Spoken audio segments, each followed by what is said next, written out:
Habakuki igice ca gatatu n'umurongo wa 17 muriko muraharondera twe turaririmba. Sinzomuva inyuma, sinzoyiva inyuma, yamamaga yibona, sinzoyiva inyuma,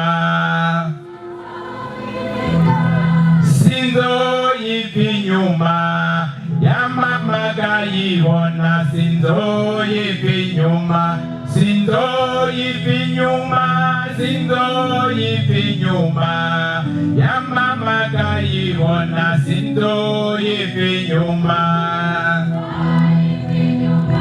sinzoyiva inyuma, yamamaga yibona, sinzoyiva inyuma, sinzoyiva inyuma, sinzoyiva inyuma, yamamaga yibona, sinzoyiva inyuma, sinzoyiva inyuma, yamamaga yibona, sinzoyiva inyuma. Dusome nibaza ko twamaze kuhabona mu gitabo twavugishwa n'Imana Habakuki igice ca gatatu, duhere ku murongo wa 17. Havuga ngo naho umusukoni utoshurika n'imizabibu ntigira ico yama, n'umwimbu w'imyelayo ukabura, n'imirima ntiyere indya namba, n'umukuku ugahenebera mu ruhongore, ntihabe hakigira inka mu rugo. Naho nyene jewe nzonezerwa Uhoraho, mpimbagwe n'Imana y'agakiza kanje. Imana idufashe cane, Imana idufashe hariya hejuru. N'aya majambo tugomba dusangire muri aya masaha y'umugoroba. Muri aya majambo dusomye tugomba dukuremwo ijambo duhagararako rivuga ngo kuguma ku Mana naho ibihe vyohinduka. Mwavyumvise hariya hejuru? Kuguma ku Mana naho ibihe vyohinduka, niyo majambo tugomba dusangire kuri uno mugoroba. Mbaririra mugenzawe mwicaranye aturaguma ku Mana naho ibihe vyohinduka. Bimubwire umurabo, bimubwire n'umutima mwiza, turaguma ku Mana naho ibihe vyohinduka. Amen. Imbere yacu turafise ibihe, kandi ibihe bigabuwemwo kubiri. Ibihe vyo kubaho neza, kandi ivyo bihe vyo kubaho neza birimwo imigisha myinshi itandukanye. Kandi muri ivyo bihe naho mwumva ari vyiza, hari abo bikura ku Mana, kandi hariho n'ibindi bihe bibi. Ivyo bihe bibi nyene birabamwo amagorwa atandukanye, kandi ivyo bihe nyene bigakura abantu ku Mana. Ibihe vyiza reka tubireke kuri uno mugoroba, tuvugane ku bihe bibi. Imana idufashe cyane. Ibihe bibi, ibihe bihanze abantu b'Imana, kandi ugombe ukizwe neza. Ibihe biraza, ubigomba utabigomba. Ibihe birizana, muriko murabyumva, kandi nta muntu asaba ibihe bibi. Mugabo naho utabisaba, naho utabigomba, ibihe birizana. Uyu mwanditsi yavuze ngo naho umusukoni utoshurika, n'imizabibu ntigira ico yama, n'umwimbu w'imyelayo ukabura, n'imirima ntiyera indyanamba, n'umukuku ugaherengetera mu ruhongore, ntihabe hakigira inka mu ruhongore. 18 naho nyene jewe nzoneze guhoraho mpimbagwe n'Imana y'agakiza kanje. Vuge muti amen. Hariho abantu bakunda Imana iyo ibihe ari vyiza, iyo barima imirima ikera neza ntirumbe bakavuga Imana, iyo badandaza bakunguka bakavuga Imana, iyo batagwara canke ngo bagwaze ugasanga baravuga Imana. Iyo ibihe ari vyiza ugasanga niho abantu bavuga Imana. Ariko uyu mwanditsi yavuze ngo naho ibihe bibi vyoza mu buryo butandukanye, mu rugo inka zigahera, imirima ikarumba, ibintu byose bikagenda uko bigomba, nyene yavuze ngo azoguma ahimbaza Imana. Vuge muti amen. Mbega haraho urahimbaza Imana uri kukaraga ugwaye ngo uvuge ati ndagushima Mana ko wabonye ko ibi bihe nzoba ngwaye? Imana idufashe. Haraho urashima Imana usanze umurima warumvye, haraho urashima Imana inka zaheze. Kudahindurwa n'ibihe naho ibihe vyoza. Imana idufashe. Dusome mu gitabo ca Yobu. Muririmvyi yavuze ngo ibihe birakuranwa. Mbega niki? Igice ca mbere mu gitabo ca Yobu ku murongo wa 13 ndanzi ijambo ivuga ngo Satani ageresha Yobu kumara iki? Abafise Bibiliya ivyiwe. Maze umunsi umwe abahungu n'abakobwa ba Yobu bariko basangira banywera umuvinyu mu nzu ya mukuru wabo.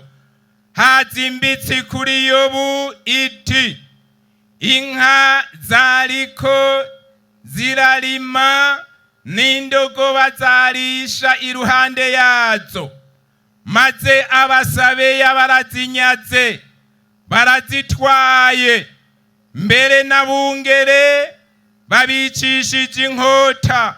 Ni jewe jenyene ndokotse wo kuza kubikubikira.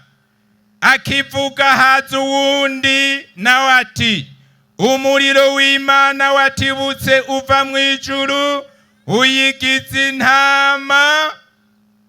Mbere ivyo umuntu uyigize intama n'abungere urabimara. Ni jewe jenyene ndokotse wo kuza kubikubikira. Akivuga haza uwundi nawe ati Abakarudaya biciyemwo imigwi 3 banyaze ingamiya barazitwaye, mbere n'abungere babicishije inkota. Ni jewe jenyene ndokotse wo kuza kubikubikira. Akivuga haza uwundi nawe ati abahungu bawe n'abakobwa bawe bariko basangira banywera umuvinyu mu nzu ya mukuru wabo. Nuko haza umuyaga w'igihuhusi uturutse mu bugaragwa uhitana imfuruka zine z'inzu, maze isidukira kuri abo bahungu barapfa. Ni jewe jenyene ndokotse wo kuza kubikubikira. Ku murongo wa 20 maze Yobu ava hasi yitanamura ku mutamana wiwe, yimosha igiharabuga, yikubita hasi arasenga ati navuye mu nda ya mama nambaye ubusa, kandi nzosubira mu nda y'isi ataco nambaye. Uhoraho niwe yagavye, kandi Uhoraho niwe agaburuje. Izina ry'Uhoraho nirishimagizwe. muri ivyo byose Yobu ntiyakoze icaha canke ngo yerekeze ikibi ku Mana. Imana nidufashe. Yobu yibereye mu mugisha Imana yamuhezagije, abahungu 7 n'abakobwa 3. Mwumva atari umugisha ga yemwe? N'inka zirima n'izindi zitarima, n'intama n'ingamiya, Imana yari yaramuhezagije, abibamwo anezerewe. Navuze ngo ibihe biraza, agize atya aza yumva imbitsi zitandukanye ziza zimubikira zivuga ngo zanka, zantama, zangamiya vyose barabinyaze barabitwaye. Umwe aheza kuvuga uwundaza, umwe aheza kuvuga uwundaza. Hanyuma bacaramubwira ati n'abana bawe 10 bose barapfuye. Imana idufashe, Imana idufashe. Agakoko kamwe kishwe n'agahweka, umuntu ahora avuza induru akikorera amaboko ngo wewe bworo naragowe. Ku nkoko imwe gusa, ku muswi agaca gatwaye. Umuntu agata amajambo ngo yaragowe, umuswi w'inkoko utwawe n'agaca. Umuntu akavuga ngo yaragowe, agatuka Imana ngo mbega jewe Imana yambonye kwiki, agahene kamwe gapfuye. Umviriza, Yobu ibihe ntivyamuhinduye ngo ashira amafuti ku Mana. Ijambo yavuze yaranezerewe, aravuga ngo navuye mu nda ya mama nambaye ubusa, nta ntama niwe yari yarabimpaye, none niwe yari yaragavye kandi agabu izina ryiwe nirishemagizwe. Mwumva atari gihangane mu byo kwizera. Imana idufashe, Imana nidufashe.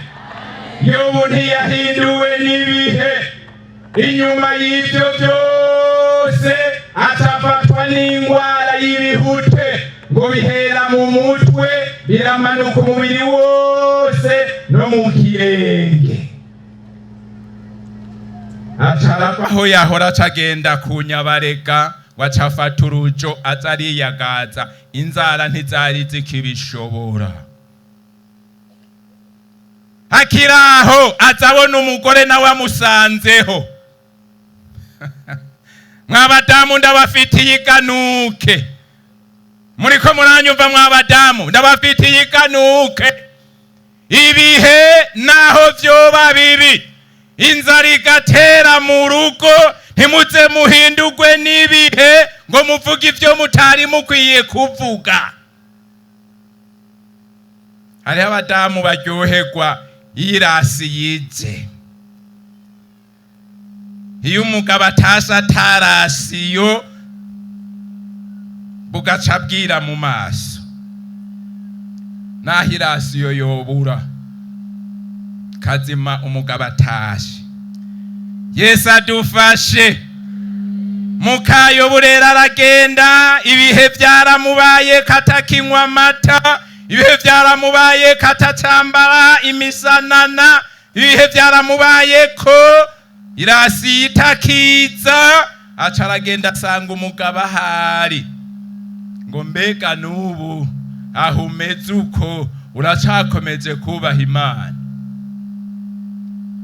Tukimana upfe uveho. Mwabagabo nankanje namwebwe ndabafitiye iganuke.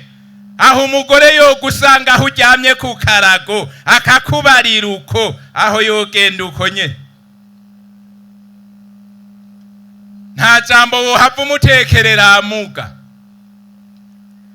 Wari umupapa wanje yahora atubwira, umuntu yagwaye aragwara gose kugeza ahava aharyamye bamutaritse, hanyuma gwaraheranye umuntu hama uwo muntu aheranye araza kumwisuza ngo aravuga ngo serugo nakaraho atego mumbaririra ati muhe vya bindi aharyamye ngo acaridoga ngo ndabuze uwuntarika ngo nkagenda nkamwereka. Imana idufashe. Ntiyamajambo yiri waravuga ngo abarira umugore oyaye yavyifashemwo neza nk'umuntu w'Imana, ibihe ntivyamuhinduye, yabariye umugore ati mada ahubwo ngize nk'umwe mu bagore b'ibipfapfa. Twoyama twakira ivyiza gusa mu kiganza c'Imana tukanka kwakira n'ibibi navyo. Imana idufashe. Ega ntimwibaze ngo tuzokwama tunezerewe iminsi yose, haracamwo ibihe ubigomba utabigomba ibihe bikaza, kandi ibihe byose ntimuzohave muvyitirira Satani. Hari ivy'Imana ireka kugira ngo ize kuraba ivyo turirimba ko ari byo, ubutumwa tuvuga ko ari bwo. Imana nidufashe. Mvuye mu bikorwa vy'Imana baca bambarira ahantu naguze ndatera ibiti, umuntu yaza ararandura ibiti imetero 5 amakika, imetero 45 amamanuka, ararandura ibiti vyose arata. Hanyuma hari kuwa Mungu mvuye mu bikorwa vy'Imana baca barabimbarira, candagenda kuraba nsanga uwo muntu yabiranduye ni hari, kandi yaguze mu nyuma jewe naraguze aho nyene yaguze nari nahaguze arenza ko 300 kandi w'umukiriso. Muriko muravyumva, baca barahamuha. Yambariye ngo abantu baramwohejerera ati ivyo biti genda birandure, caragenda arabirandura. Uwo munsi rero ncandagenda nsanga nihari, ndamubaza temuga ibi wagize nibiki n'amanyama menshi.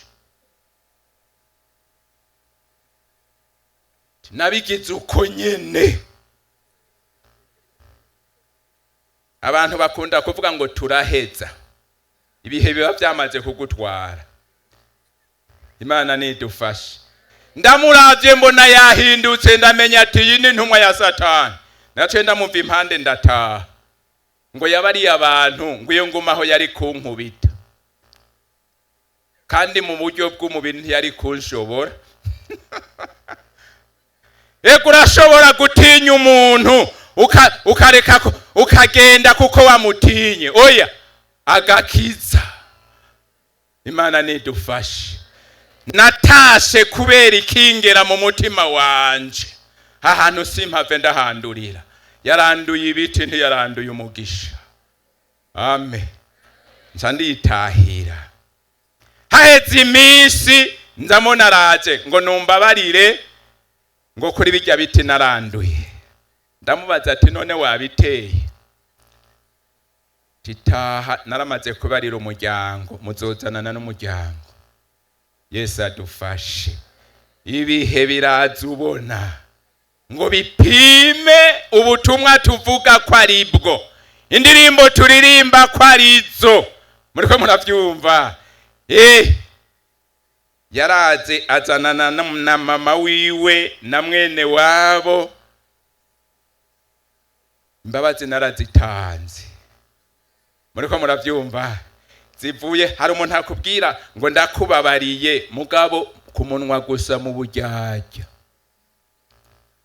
Imana nidufashe. Imana nidufashe. Ibihe biraza.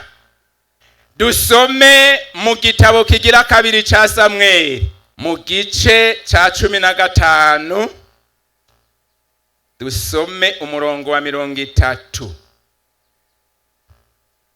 Mu gitabo kigira 2 ca Samweli. Ndanzi ijambo ivuga ngo guhunga kwa Dawidi.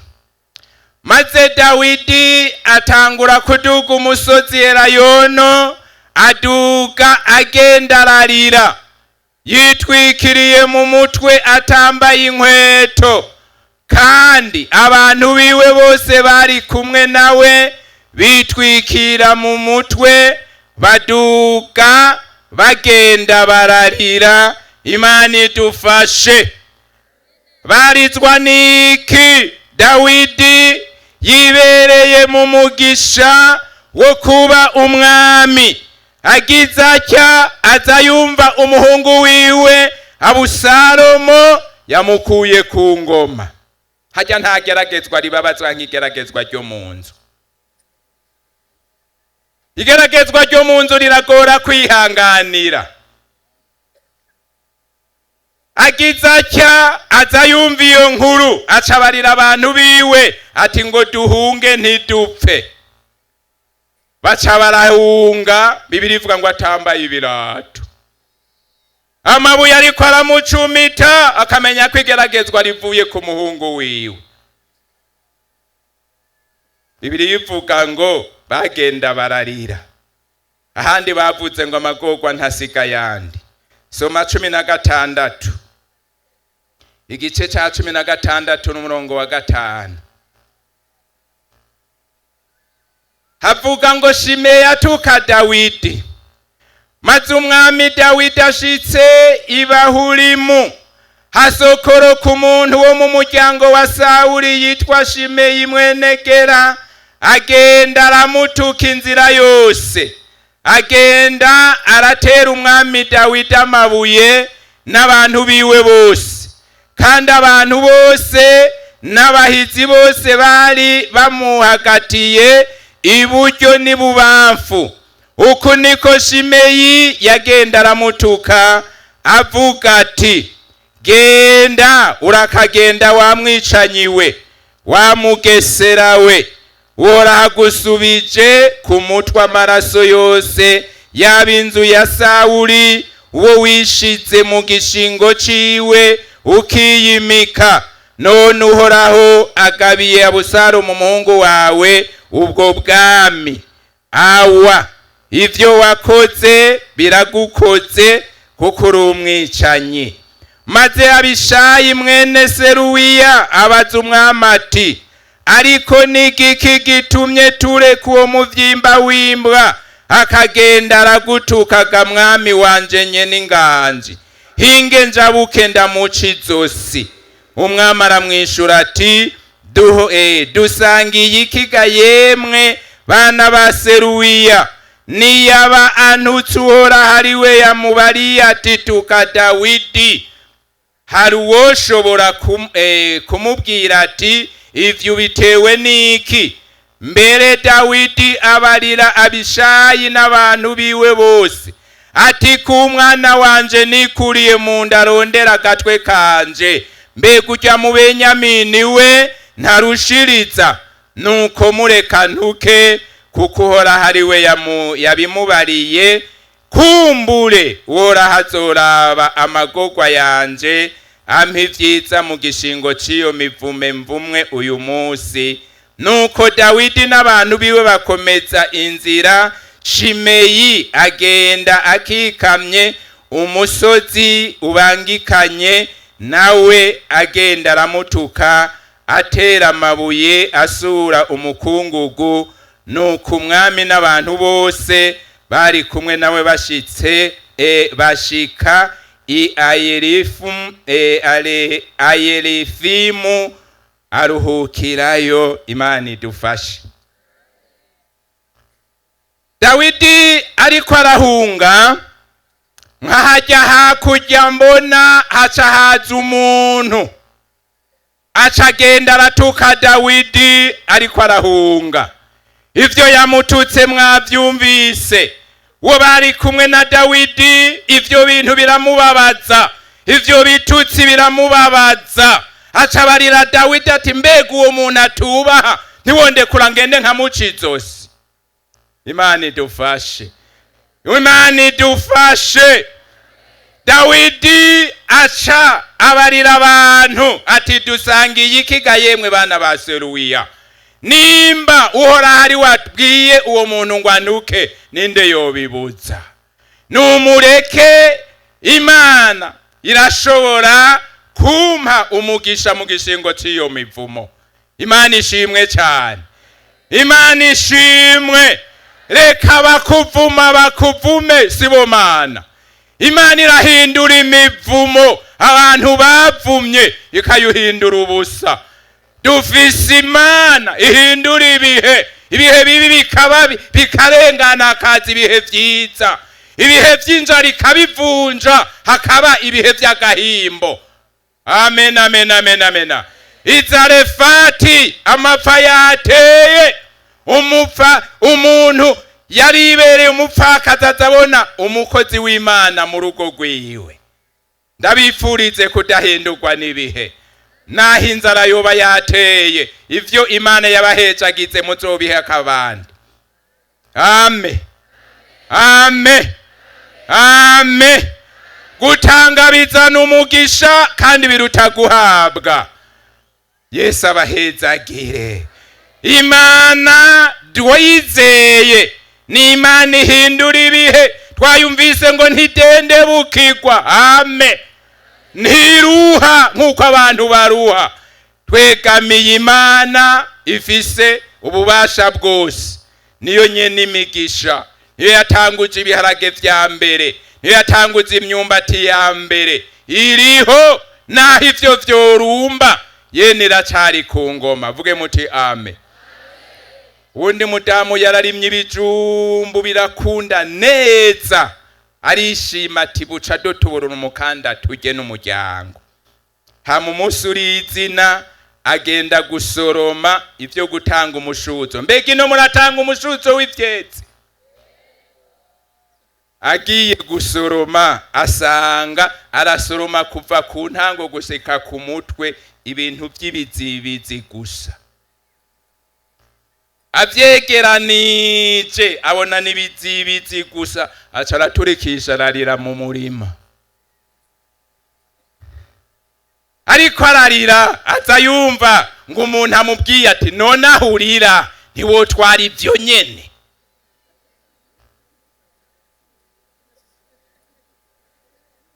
Ariyumvira ati none ibi bizibizi ndabishirahe. Munyajwi ricariraza ati none iyo bibi bijumbu nyabijumbu wabishirahe.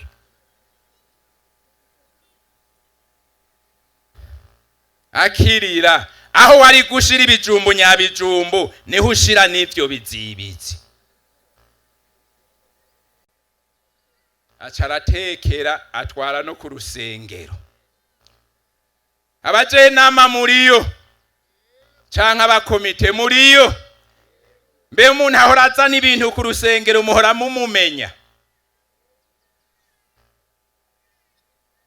Bagiye kuraba batekuruye basanga n'ibizibizi, bavuga ati mbasha uyu muntu yacanganyikiwe, mbasha byamugendeye gute?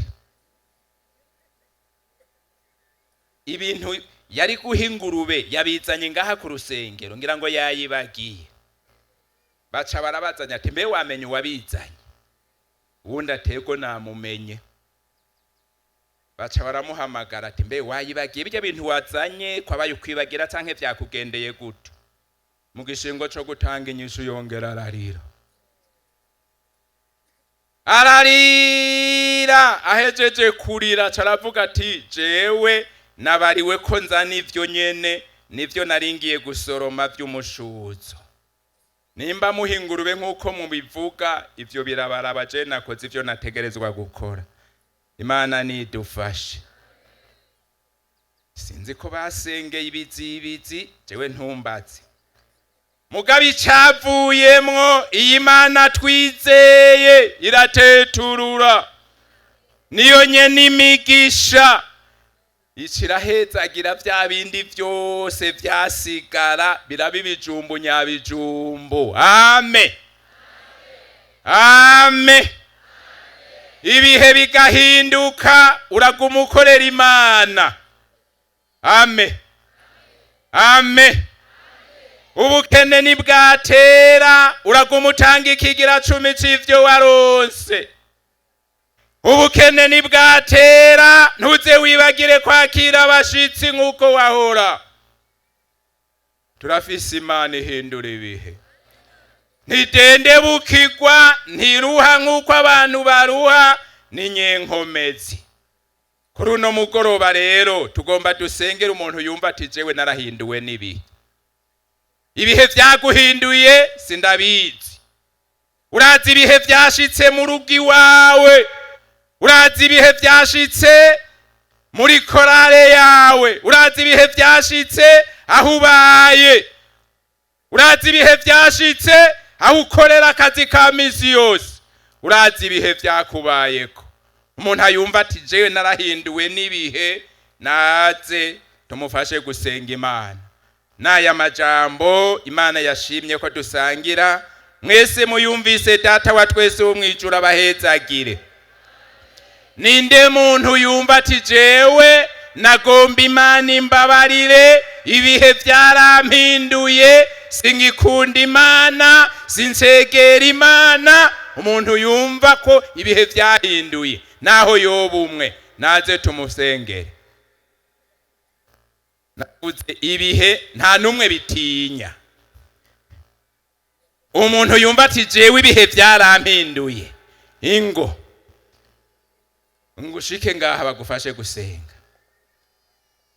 Ntugire isoni ngo waririmbye, ibihe biza uko bigomba, nawe bitinya. Umuntu yumva ati jewe narahinduwe n'ibihe, sinkiri wa wundi, hariho ibihe vyampinduye, narahinduye, ibihe vyarampinduye, singikunda Imana, narahevye gukorera Imana kubera ibihe. Ibihe vyaraje urahinduka mwigeme, ibihe vyaraje urahinduka musore, ibihe vyaraje urahinduka mugabo, ibihe vyaraje urahinduka mukenyezi. Muntu yumva ati jewe ibihe vyarampinduye, naze tumufashe gusenga. Data wa twese wo mwijuru akubabarire ivyakugoye vyose. Tubashire mu biganza vy'Imana tubasengere. Imana ifise ububasha muri vyose, nditwihuta nimuze nimwegere, muce bugufi mufukame, muce bugufi imbere y'ubwiza bw'Imana, mwegere tubashire mu biganza vy'Imana. Tugomba tubasengere, nimwegerane mwebwe mufukamye, haba ririmbye mu bararirimbira, mufukame aho nyine tugomba tubasengere. Tugomba tubashire mu biganza vy'Imana, kandi abakozi b'Imana mubegere, muvugane n'ababene data baciye bugufi imbere y'ubwiza bw'Imana.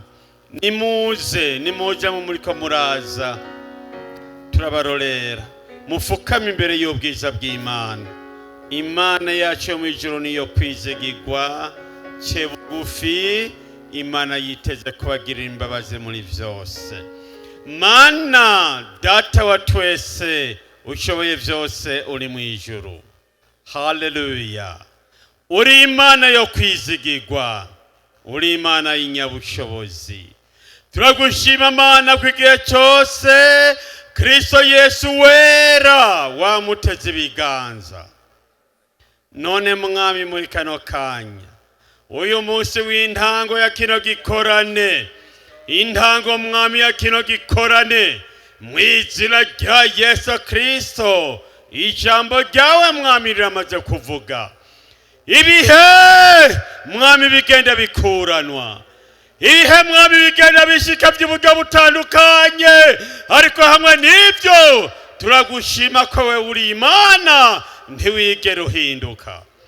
Ibihe birahinduka, ariko wewe Mana ntiwigera uhinduka.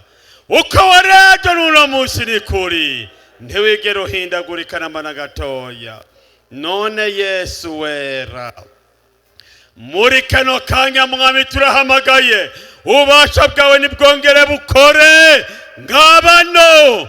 Mwami abakunzi bawe, basavyi bawe baraciye bugufi imbere y'ubwiza bw'Imana, turabasengeye.